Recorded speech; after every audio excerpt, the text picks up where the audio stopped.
प्रिय छात्र एवं छात्राओं, इससे पहले मैं स्वर संधि के बारे में चर्चा कर चुका हूँ। आज मैं व्यंजन संधि के बारे में ले चलते हैं। व्यंजन संधि की परिभाषा इस प्रकार है। व्यंजन से स्वर अथवा व्यंजन के मेल से उत्पन्न विकार को व्यंजन संधि कहते हैं। या इस तरह से कहिए, जिन दो वर्णों में संधि होती है उसमें से यदि पहला वर्ण व्यंजन हो और दूसरा वर्ण स्वर या व्यंजन हो तो व्यंजन संधि होती है। जैसे जगत जोड़ ईश जगदीश, सत जोड़ जन सत सज्जन। इसके नियम हैं। पहला नियम देखिए, यदि क ट ठ ड, इस तरह से कहिए, यदि सभी वर्गों में कवर्ग, चवर्ग, टवर्ग, पवर्ग और पवर्ग में पहला अक्षर के बाद यदि कोई स्वर हो, किसी वर्ग के तृतीय और चतुर्थ वर्ण हो अथवा य र ल में से कोई एक हो तो क का ग, च का ज, ट का ड, त का द और प का ब हो जाता है। फिर से मैं दोहरा देता हूँ एक बार। क, च, ट, त, प व्यंजनों के बाद यदि कोई स्वर हो, किसी वर्ण का तृतीय या चतुर्थ वर्ण हो अथवा य र ल व में से कोई एक हो तो क का ग, च का ज, ट का ड और त का द और प का ब हो जाता है। जैसे बाक जोड़ ईश बागीश, अच जोड़ अंत अजंत, उत जोड़ बेग उद्वेग, दिक जोड़ गज दिग्गज, खट जोड़ दर्शन खट दर्शन, संत जोड़ गति सत जोड़ गति सदगति, सत जोड़ धर्म सधर्म, भगवत जोड़ भक्ति भगवत भक्ति, तत् जोड़ रूप तद्रूप, उत जोड़ घाटन उद्घाटन, अप जोड़ ज अब्ज, सत जोड़ रत्न सदात्म। दूसरा, यदि किसी वर्ग के प्रथम वर्ण क, च, ट, प, त के बाद यदि किसी वर्ग का पंचम वर्ण हो तो पहले वर्ण के स्थान में उसी वर्ग का पंचम वर्ण हो जाता है। जैसे बाक जोड़ मै बांगमय, तत् जोड़ मै तन्मय, खट जोड़ मास खंडमास, जगत जोड़ नाथ जगन्नाथ। एक बार मैं दोहरा देता हूँ। यदि किसी वर्ग के प्रथम वर्ण, किसी वर्ग के प्रथम वर्ण का मतलब होता है क, च, ट, त और प के बाद किसी वर्ग का पंचम वर्ण हो तो पहले वर्ण के स्थान में उसी वर्ग का पंचम वर्ण हो जाता है। उदाहरण के लिए तो मैं कह ही दिया हूँ। तीसरा नियम देखिए, छ के पहले यदि स्वर हो तो छ के स्थान पर चच हो जाता है। जैसे बी जोड़ छेद विच्छेद, छत्र जोड़ छाया छत्र छाया, आ जोड़ छादन आच्छादन। चौथा नियम, तो या दो के बाद यदि च अथवा छ हो तो त या द के स्थान में च होते हैं। ज या झ हो तो जो ट या ठ हो तो ट ड या ढ हो तो ड और ल हो जाता है। तो ल हो जैसे एक बार फिर मैं दोहराता हूँ। तो या द के बाद यदि च अथवा छ हो तो या द के स्थान में च होते हैं। ज या झ हो तो जो ट या ठ हो जाता है। ड या ढ हो तो ड और ल हो तो ल होता है। जैसे उत्तजोड़ चारण उच्चारण, शरद जोड़ चंद्र शरद चंद्र, सत जोड़ छत्र छत्र, सत जोड़ जन सज्जन, विपत जोड़ जाल जाल, तत् जोड़ टीका तट्टिका, उत जोड़ डैन उड्डैन, उत जोड़ लेख उल्लेख, उत जोड़ लाश उल्लास। इसके बाद जो है तो पांचवा नियम देखिए। यदि तो हलंत या दो के बाद ह रहे तो या दो के स्थान में द होता है और ह के स्थान में घ। फिर एक बार मैं कहता हूँ। यदि तो या द के बाद ह रहे तो या द के स्थान में द होता है और ह के स्थान में ध। जैसे तत् हित, तत् जोड़ हित तद्धित, उद जोड़ हरण उद्धरण। छठा नियम देखिए। यदि तो तथा द के बाद स हो तो द या तो का च होता है और स का छ। जैसे उत जोड़ शिष्ट उच्छिष्ट, सत जोड़ शास्त्र शास्त्र। ख सातवां जो है ख के बाद यदि तो हो तो का ट होता है और थ हो तो थ का ढ होता है। जैसे थ फिर एक बार मैं कर रहा हूँ। ख के बाद यदि तो हो तो का ठ होता है और थ हो तो थ का ठ हो जाता है। जैसे आकृष्ट जोड़ थ आकृष्ट, आकृष्ट जोड़ आकृष्ट जोड़ तो आकृष्ट, आकृष्ट जोड़ तो बराबर आकृष्ट, उत्कृष्ट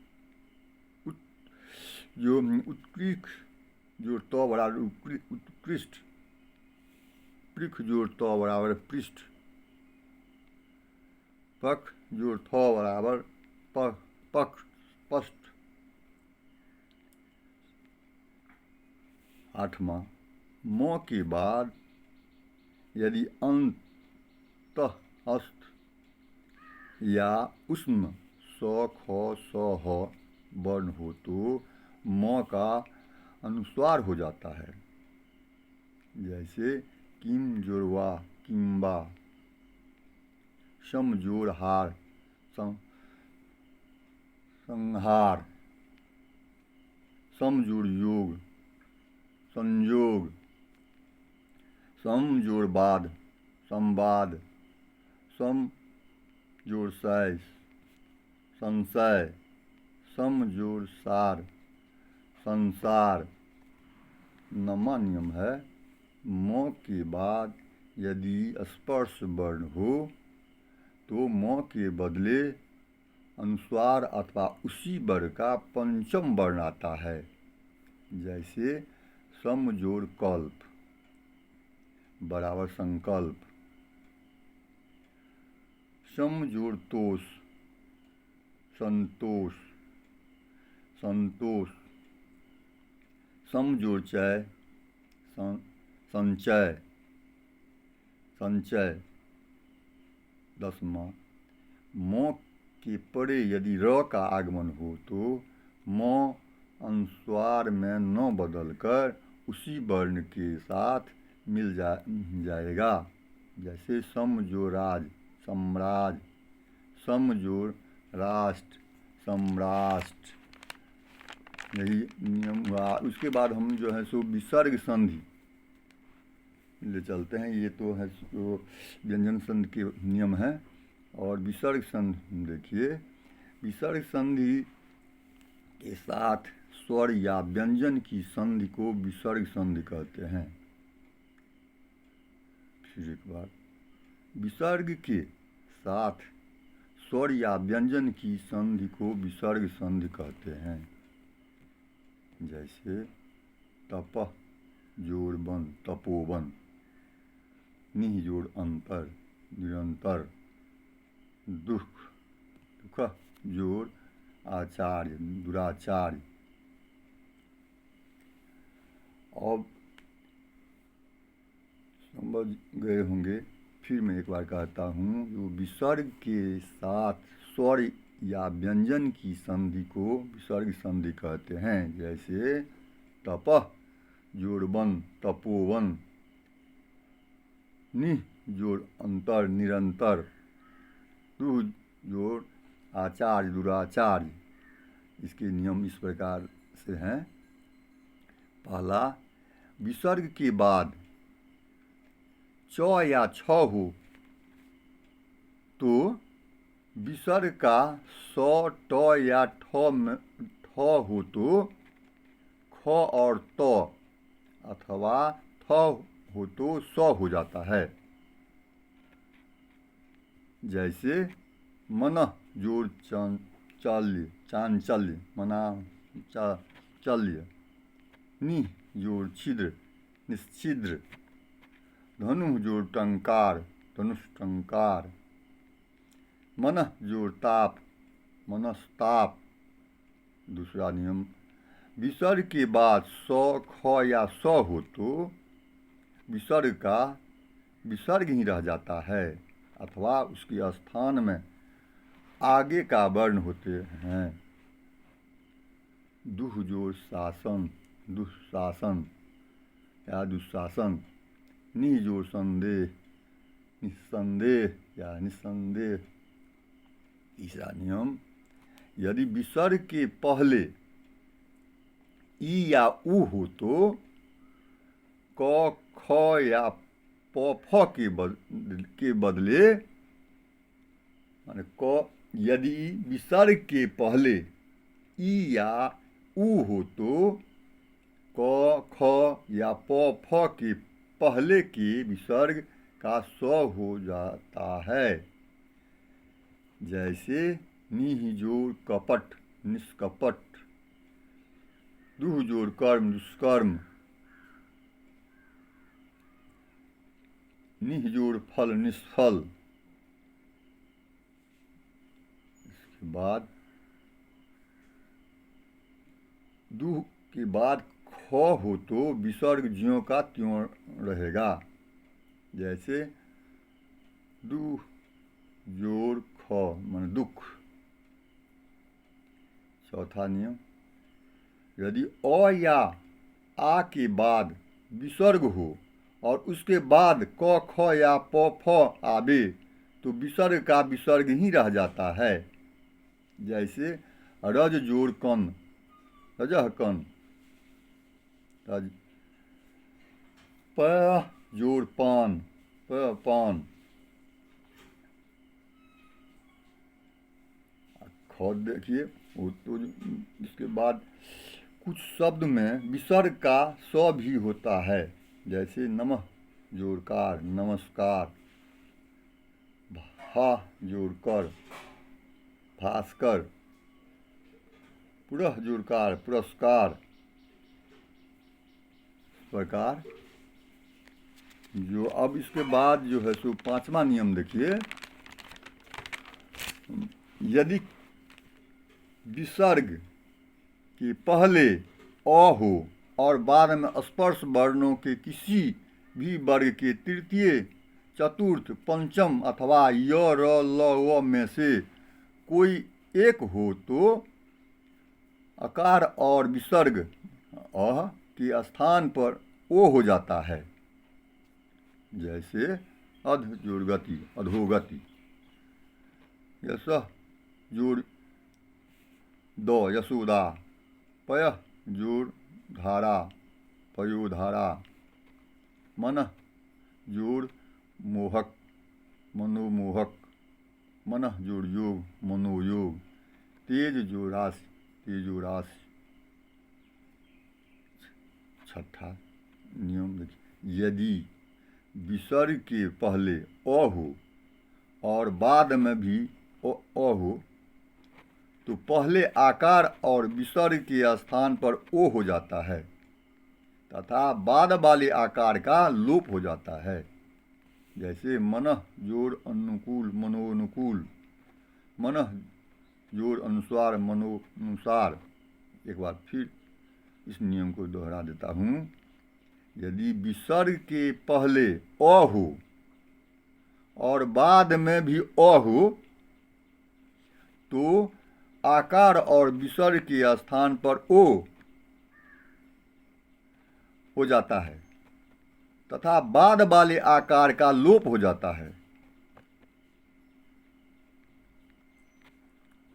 जैसे तो मैं कह ही दिया हूँ कि मनः जोड़ अनुकूल मनोनुकूल, मनः जोड़ अनुसार मनोनुसार। विशेष यदि विसर्ग के पहले अ हो और उसके बाद यदि स्वर वर्ण हो तो विसर्ग का र हो जाता है, जैसे पुनः जोड़ अवलोकन पुनरावलोकन, पुनः जोड़ आकलन पुनराकलन, पुनः जोड़ इच्छा पुनरीक्षा, पुनः जोड़ इक्षण पुनरीक्षण, पुनः जोड़ उक्ति पुनरुक्ति, पुनः जोड़ ऊर्जा पुनर्जा, पुनः जोड़ एव पुनरेव, पुनः जोड़ ऐक्य पुनरैक्य, पुनः जोड़ ओग पुनरोग, पुनराध पुनः जोड़ ओध पुनराध, पुनः जोड़ औचित्य पुनरौचित्य।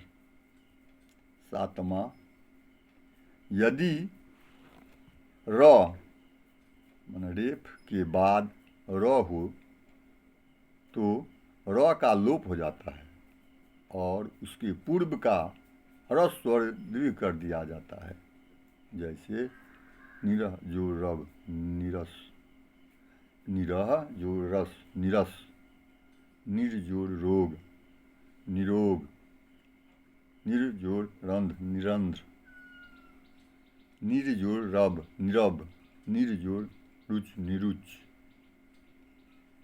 निर के र के स्थान पर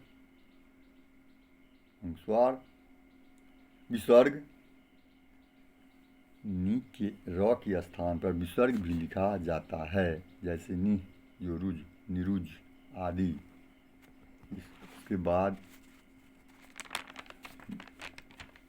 यदि विशेष यदि विसर्ग के पहले अ आ को छोड़कर और कोई स्वर हो और आगे कोई घोष वर्ण हो तो विसर्ग के स्थान पर र होता है, जैसे निह जोड़ आशा निराशा, दुह जोड़ उपयोग दुरुपयोग, निह जोड़ गुण निर्गुण, बहि जोड़ मुख बहिर्मुख।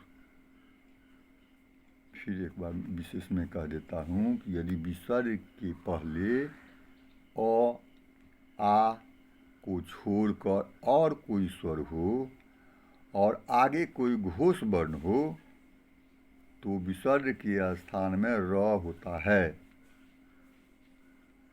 यदि आकार के बाद विसर्ग हो और उसके बाद अ को छोड़कर कोई और स्वर हो तो विसर्ग का लोप हो जाता है और तब ऐसी स्थिति में पास पास आए हुए शब्दों में संधि नहीं होती है।